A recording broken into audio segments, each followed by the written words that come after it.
10 நாள் தான் எருசலேமில் காத்திருக்கிறாங்க. மீதமுள்ள நாள் எங்க போயிட்டாங்க? மீன் பிடிக்க போயிட்டாங்க. பின்மாற்றம். பின்மாறி போனவங்களை கர்த்தர் திரும்ப கொண்டு வந்து அழைச்சு உட்கார வச்சு, எருசலேமில் இருங்கப்பா, எங்கேயும் போயிடாதீங்க, பிதாவின் வாக்குத்தத்தம் நிறைவேறணும் அப்படின்னு சொல்லி காத்திருக்க வைத்து அவங்க மேல பரிசுத்த ஆவியை ஊற்றினார். அக்கினிமயமான நாவுகளோடு அவர்கள் என்ன செய்தாங்க? பேசினாங்க. ஒரே நாளில் 3000 பேர் ரட்சிக்கப்பட்டாங்க. சபை பெருகிற்று. பரிசுத்த ஆவியானவர் பலமாய் செயல்பட்டார். அற்புதங்கள், அடையாளங்கள் ஏராளமாக நடந்தது. இந்த வருஷம் உங்க வாழ்க்கையில் என்ன நடக்கும்?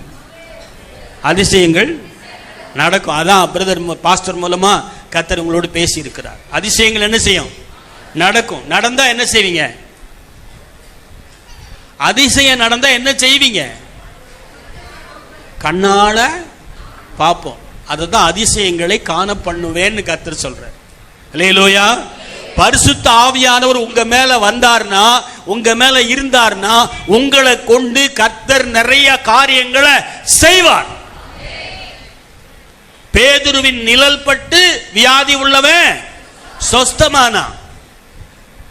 ஆடையை தூக்கி போட்டவன் என்னாச்சு? ஆடை யார் மேல விழுந்ததோ அவன் என்ன ஆனா? சொஸ்தமாயிட்டான். உங்களை கொண்டு, என்ன கொண்டு, யார் யார் மேலெல்லாம் பரிசுத்த ஆவியானவர் இருக்கிறாரோ அவர்கள் எல்லாரையும் கொண்டு கர்த்தர் அற்புதங்களை, அதிசயங்களை நடப்பிப்பார். ஜனங்கள் அதை காண்பார்கள். அல்லேலூயா.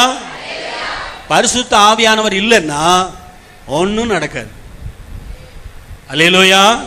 பரிசுத்த ஆவியானவர் இல்லைன்னா எதுவுமே நடக்காது.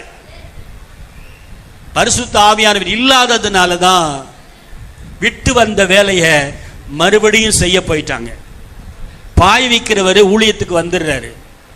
ஆனா ஊழியத்துக்கு வந்தவர் திரும்பவும் பாய் விற்கிறதுக்கே போயிடுறாரு. என்ன காரணம்? என்ன காரணம் சொல்லுங்க? அவங்க அழைப்புக்காக வரல, பிழைப்புக்காக வந்தாங்க. அல்லேலூயா.